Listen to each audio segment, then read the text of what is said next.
To all the students in this presentation on industrial ownership topic from the unit number 1 for the subject RAS 601 Industrial Management. The subject is meant for BTech 6 semester students from all the branches. In this presentation, we will see the topics like ownership concept, type of industrial ownership.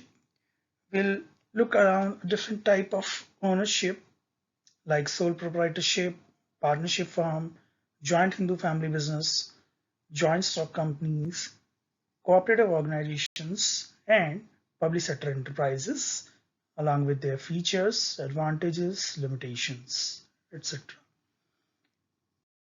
To start with the definition of owner, as we know that in day-to-day business, the one who is having their own enterprise is known as karta or owner of the business. One who invests the money and resources in their enterprise is known as karta. Ownership is applied to an industry enterprise means that in the name of title as well as possession of the asset, power to determine the policies of operations, and right to receive and dispose of the proceeds are reserved with the owner of the firm. If we see, there are various types of ownership, like broadly ownership may be classified as private sector enterprise, cooperative enterprise, public sector enterprise, etc. We can further subdivide the private sector enterprise as individual proprietorship, partnership firms, joint Hindu undivided family businesses, joint stock companies, including private sector as well as public sector joint stock companies. And when we talk about cooperative societies or cooperative sector enterprises, they may be producers cooperative society, consumers cooperative society, housing cooperative society, credit cooperative society, farmers cooperative society, and many more as per the area of applications. And public sector enterprises are basically either centrally or state government owned enterprises, and they are basically government enterprises. First, we'll see about private sector enterprises. As the name suggests itself, these are the private sector owned, means they serve personal interest, and the owner of such enterprise works with a basic objective of to earn more and more profit rather than serving the society. They constitute consumers' goods more and more, where profit possibilities are high as compared to the capital goods. Private sector doesn't undertake any risky venture or those having low profit margins. In spite of the industrialization, we can say that number of private players are only active in such service sector firms where they can have a possibilities to earn more and more profit rather than in core sector companies. However, core sector, it doesn't mean core sector companies don't associated with the profit making firms. They are, but yes, as the slide here mentioned in the slide, like they are some risky ventures. Core sector ventures are of risky as compared to the service sector industries, and so many of the private sector players prefer to invest in the service sector like banking, financial firms, IT firms, etc. Private sector enterprises are run by the businessmen.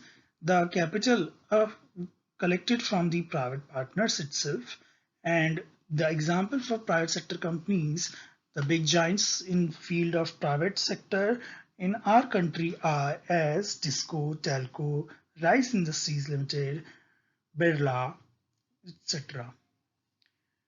There are various benefits or merits associated with private sector firms, like there they work with full efficiency and wastage of labor and material is minimum over there as compared to government sector firms. The decision making is very prompt, and so these firms uh, quickly take the decision related to expand or contract the business on a particular zone. There's no interference in its internal affairs by any government or politician. However, government can suggest them or provide guidelines. According to that, they have to run as well as establish their businesses. However, internal affairs are not interfered by the government, and competent persons occupy the high level in the private sector companies. Whereas certain demerits or limitations that are associated with the private sector firms are private enterprises leads to concentration of wealth in a few hands, like they are started by a few of the persons who are having the rich in resources, and so they are having wealth in their hand only, and they lead to unbalanced growth of industries, and sometimes monopolistic market situation may arise just because of the fact, like they want to uh, sell the goods on their own price in the market unless the competitor is not there, and profit is the main motive, and which may lead to exploitation of their workers and unfair deals to the consumer. They may provide the worthless good, like local products through China. You can say Chinese markets provide the low cost as well as high profit, low marginal uh, products to the retailers or our service provider, and so they only do that in terms of by having the motive to exploit our workers as well as consumers. When we talk about sole proprietorship under private sector companies, this is the first and foremost type of business that is done at any level, like a small scale businessman comes under this category. Moderate, the person having moderate amount of money or resources, he also comes in the category of sole proprietor, as well as the firms, big giants like Reliance Industries also is an example of sole proprietorship, where individual ownership and one-man efforts are there in order to establish the firm, and enterprise and owner entity is the same, and all the risks related to business are covered by the single person, whereas all the profits are also enjoyed by the same. And for such firms, there is minimum legal formality to start. However, in case when the capital is invested in huge amount and the business is started on the large scale, then some legal formalities are essentially required to fulfill. Next is the unlimited liabilities are associated with the owner itself. This is taken as the limitation or disadvantage also. Like in case of government firm, it is not the liability of an individual director who is working in the government firm to bear all the risk related to a firm. Whereas in case of sole proprietorship, the owner is responsible uh, to bear the risk, if any, associated to business. And one of the important feature of this particular type of proprietorship is ownership and management have no separate entity, since since the owner's decision is final and management have to follow the same, and so they are not considered as separate entity. As I told you earlier, the application of sole proprietorship in is used most widely in case of retail trades, service concerns, and small engineering firms, which requires relatively small capital to start and to run their business. For those businesses which doesn't involve high risk of failure, the business can be taken care of by one person. Next, we'll see about the advantages as well as limitations that are associated with the sole proprietorship. Sole proprietorship, as I told you earlier, is easy to form and close, and there is a flexibility in management and also flexibility in terms of decision making. In the sole proprietorship, the person is highly motivated just because he know the opportunities in the market arises for them and is having full control of business activities. It is easy to maintain the trade secret in sole proprietorship, and there is no compulsion to publish the account in front of any person or individual or to government up to a certain extent. If the firm is not tax paying, then it's not needy for a person who is who run their own shop to publish his or her account. And another one is the personal touch for excellence is required, which is fulfilled by the sole proprietorship only, because he know each and everything related to his or her business. Another advantage associated with sole proprietorship is it's a simple and less complicated operation. Whereas when we see about the limitations of the sole proprietorship in terms of resources as well as managerial skills and continuity in the business, it is restricted up to an owner only, the family members only. Whereas when we talk about managerial skill, a person is having a particular type of managerial type of skill, like one may be good in marketing but not in production. One may be good in licensing but not in the financial aspects. And so the managerial uh, uh, decision making is own hand, and so there's no role of management at all. And another big limitation is the limitation in terms of financial capacity. Individual may have may don't have not have such that much of capable as the government or a group of persons or maybe.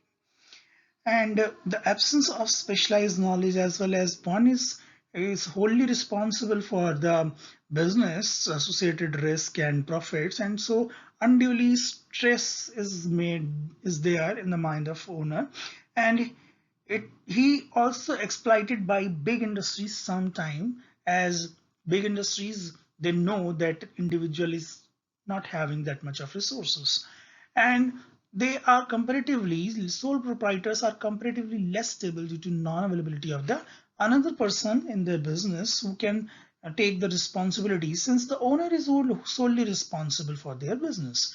And there is a limited scope for economies of scale, like if the big giant or government provide the order, big order, though, so due to number of constraint, the it may be possible that sole proprietor may not fulfill that order. Next, we'll discuss about the partnership firms. Partnership firm, as the name suggests itself, when two or more people combines together and they combine their resources like capital, manpower, machine, and they share the profit, then they make an agreement and or deed and sign mutual consent that they will follow the norms, and accordingly they will share the profits and their stakes. And uh, in and for a partnership firm, minimum 2 members may be there, whereas maximum 20 members may be there in the partnership firm. However, for a non-banking financial firm or financial concern, the partners number of partners may not exceed 10. And if we see the features of this partnership firm, that registration of the partnership firm is not necessary. However, if the concern is big, then they have to register. Also, for they can register, they may register due to prevention of any kind of legal compliances or dispute, if any. And time span of the partnership firm also depends on the will of the partners. Unless and until they cannot, they don't want to separate out from the firm, they will not. Okay, they will run their partnership firm. The applications can be seen for the partnership firm in small scale as well as medium sized firms like wholesale traders, retail traders, commercial farming, small scale industries, local enterprises, warehouses, transport services, professional services, marketing services, etc. Next, we can see here the partnership firms may be classified on the basis of various criteria. These criteria may be the extent of participation, the liabilities beared by the partners, the exhibit code of and conducts as well as behavior shown by the partners as well as profit sharing. If we see the extent of participation, one who is actively participate in the business is known as active partner, whereas other partners are known as sleeping or dormant partners. If we talk about in terms of liabilities, one who bears the liability on equal sharing basis are known as general partners. And when the partner, we can say, are like that, uh, they share the liabilities in the business up to a certain extent only, up to their shares only, the share of amount they have invested only. Then such type of partners are known as limited partners. Here we can say that general partners are associated with unlimited liabilities in terms of when the if the firm gets bankrupt or it is associated with any kind of closure or all, then the general partner have to bear all the risk, all the liabilities associated with their business. When we talk about exhibit code, conduct and behavior, then one who is having the rights of business at all, though he is known as a stipple partner, whereas if all the partners are holding who are holding the firm are also can be seen as a code of conduct. But we can also classify the partnership firm from the viewpoint of profit sharing. From the viewpoint of profit sharing, the partners may be the nominal or partner in profit. Nominal partner may be considered as minor. Minor is considered as a nominal partner. As also, if the person dead and instead of that person, his family take uh, care uh, in the deed itself, like they want to remain in the deed, partnership deed, then they will be considered as nominal partner, whereas the partners may be taken into consideration from the viewpoint of profit only, one who shares profit only. Next, we'll see the merits as well as limitations of the partnership firms. It is easy to form the partnership firm. Say any four friends can combinedly uh, mix their capital and share their capital, and they can start their venture. It By doing so, they can create a large pool of financial resources, and they share the managerial skills. Like one is good in production aspect, another one may be good in licensing, another one may be good in financial aspect, and so managerial skills are also properly utilized, and collective business decisions can be taken by the partners, and this reduces the risk associated with the business. And there may ensure of kind of flexibility in changeover due to lesser number of mutually interactive members. There may be, if the number of members are less, then the secrecy can also be maintained in the business up to a certain extent. However, if the number of members in a particular partnership firm is more, then there's obviously they want their own interest only. Next, an important merit of partnership firm is they all the partners having active interest just because of they all have invested their money in the business, and they also deal with the risk in the business, and also since they all have invested their money, so they are more concerned with checking as well as control of their business on daily basis or regular basis.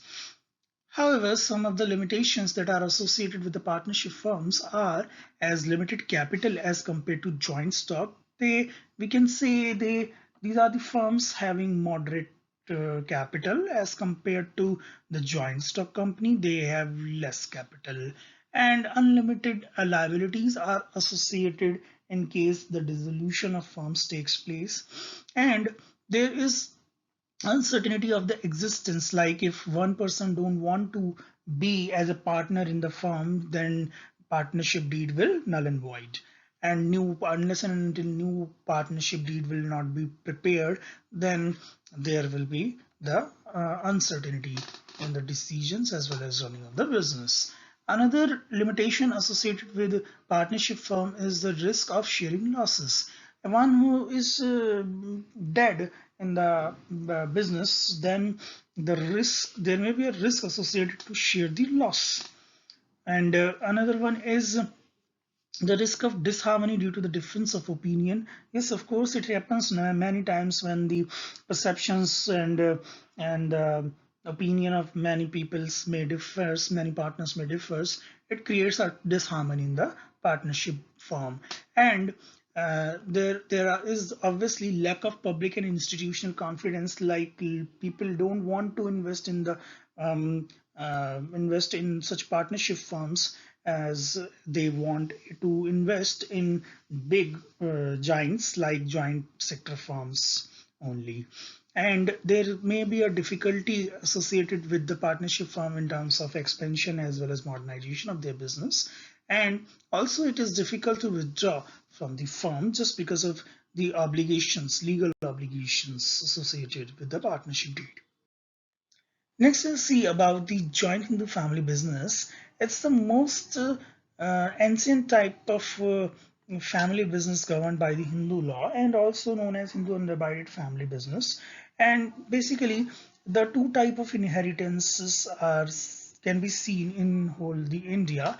When we talk about West Bengal, there both boys as well as girls within the family provides an equal right to run the business, and so this particular type of fashion, this particular type of system of inheritance is known as the Abhag system.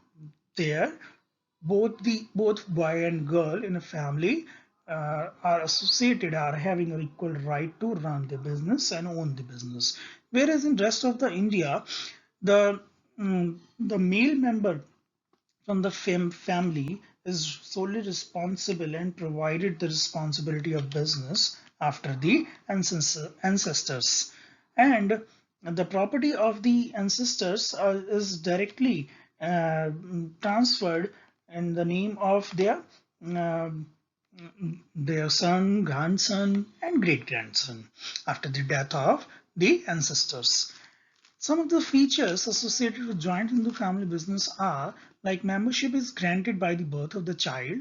In case of Mitkarsh system, only male child can get automatic membership, as I told you earlier, and minors in the family can become a full-fledged member. And there's no limit of the number of members. The number of members in the family may be as many as the child are. There is no need for the registration of the family business. However, if the size of the business is very high, very large, then they have to register their firm in the with the company registrar. The management of the business is handled by the karta of the family, who is also known as the owner of the business. The system is continuous or perpetual, like all these kind of businesses are transferred to the father to their son and son to their son.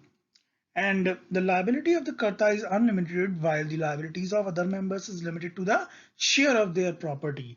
Like if the two brothers have started their business, and actually the business started by the one, and where the four son of one individual and another two son of and the another one, then the business may be divided into six parts after the two brothers, but the liability are associated with the limited proportion only. One who own the business, he will be the one who bear all the risk related to business.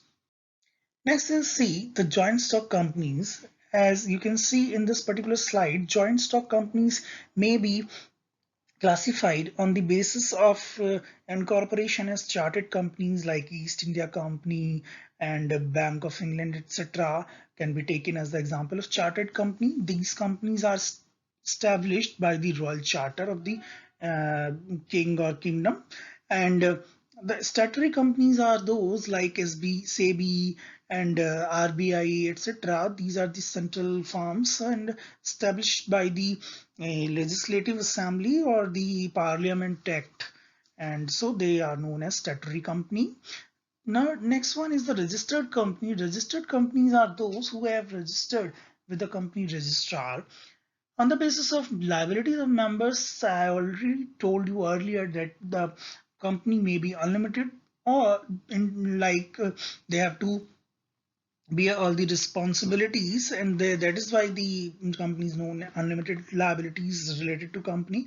And another companies may be limited liabilities, in which the liability of the stakeholders is limited up to certain extent. And another basis to classify joint stock company may be public sector, private sector, as well as government company. We will see the difference between public as well as private sector joint stock companies in the next slide.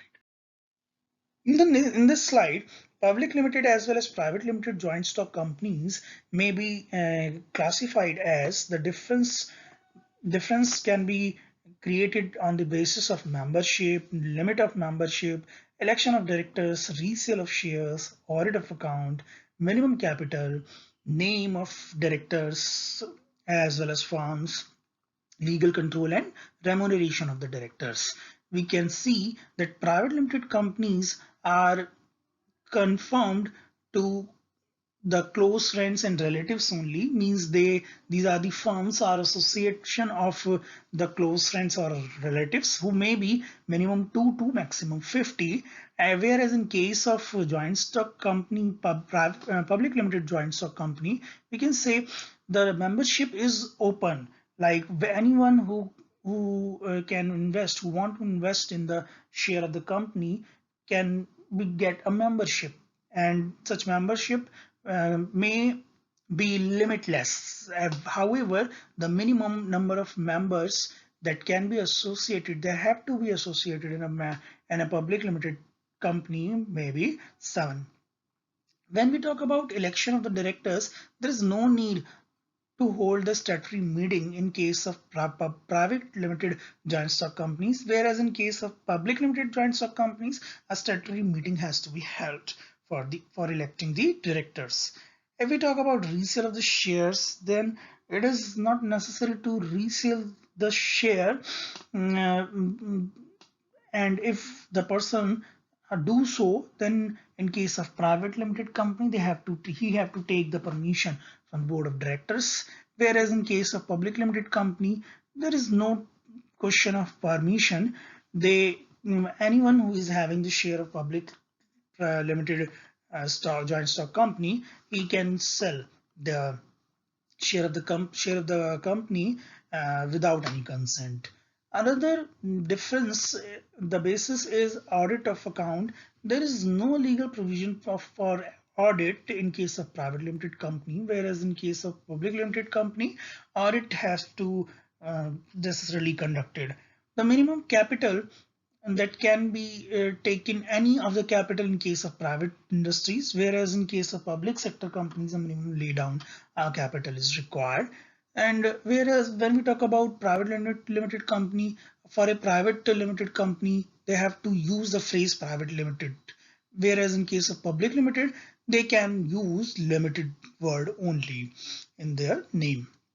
When we talk about number of directors, then in case of public limited companies, they have to maintain at least 3 directors, whereas in case of private limited, they have to maintain 2 directors at least. And when we talk about legal control, then Private limited companies are associated less with legal control, whereas in case of public limited companies, more legality is associated. And when we talk about remuneration of the directors, then in case of private limited companies, the remuneration is restricted and provided by the owner of the firms only, and they are only who decide the remuneration for the director. Whereas in case of public limited joint stock companies, the remuneration limits is strictly up to 11% of the net profit. If the company incurs a profit of say X rupees, then 11% of X rupees have to pay as a payment of the to the director of the firm. Next, we'll see the cooperative organizations. As I told you earlier, that cooperative organizations may be uh, the producer cooperatives, consumers cooperatives, housing cooperatives, credit cooperatives, farmers cooperatives, or they may be any other.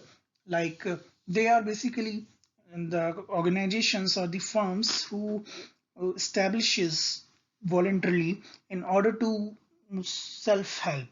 The main motive is to self-help the groups among the group. The objective is mutual help and service. The such firms created with the common interest of members, and their ventures is solely democratic in nature, and one person is having the right to vote, right to elect the director of the company, and there is a separate legislative entity for which registration is required, and such companies, such cooperative organizations get special laws deals with the formation and taxation of the cooperatives, and they get relaxation at the end of government to do their business.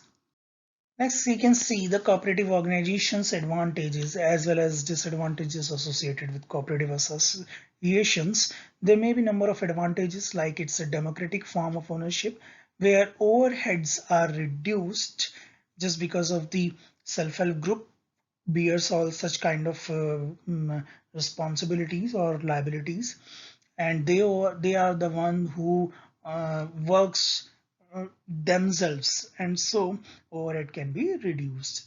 It promotes cooperation, mutual assistance, and idea of self-help.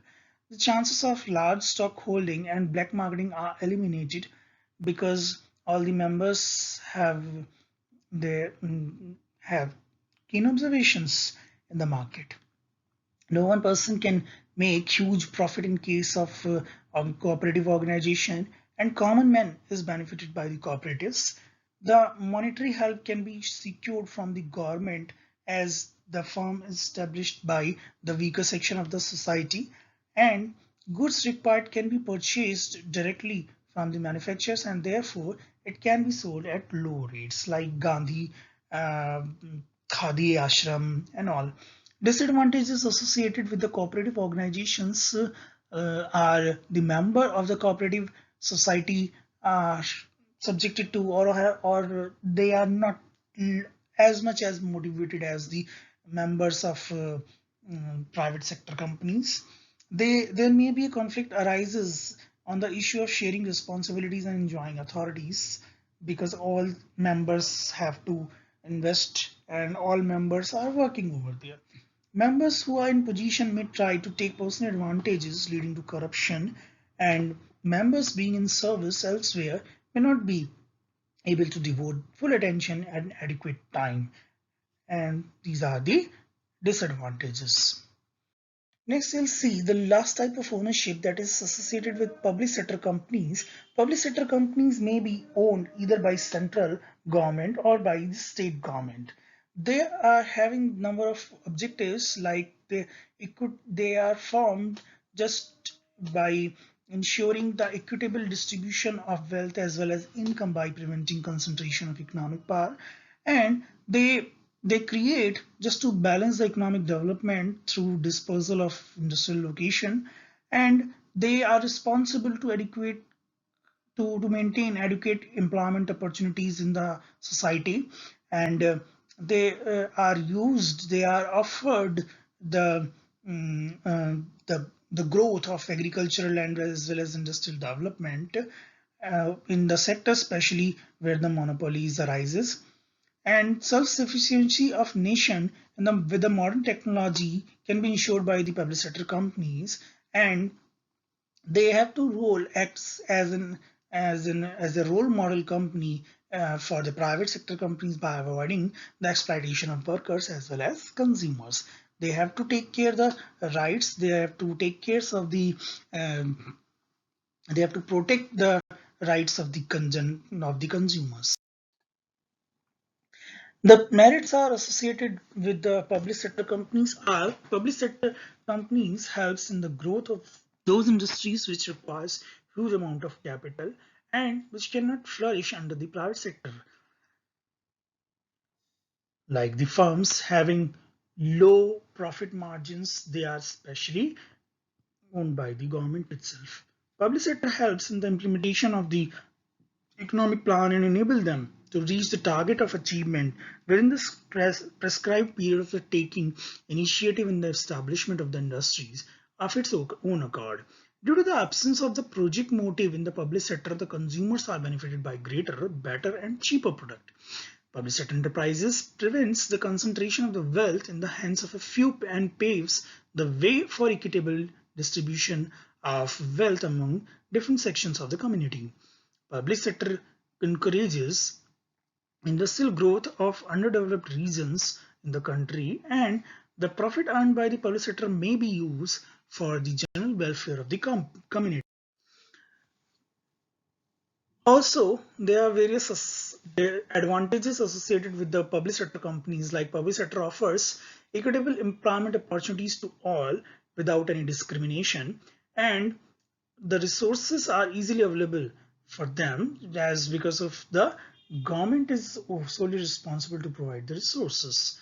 However, some disadvantages may be associated with the public sector companies, like they can rarely attain the efficiency of a private enterprises, and they cannot remove the wastage as well as inefficiency within the plant.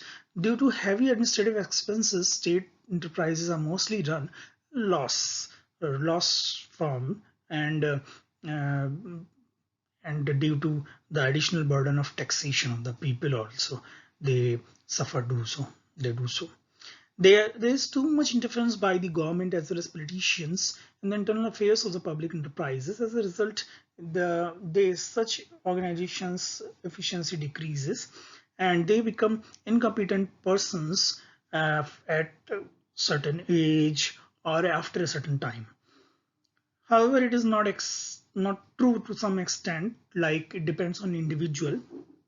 And another disadvantage associated with this sector companies that workers are shirk work, like they are unlike in as unlike in the private sector companies. In this presentation, I have taken Dr. Ravi Shankar as well as T.R. Banga's book to make this presentation. Thank you for your kind attention.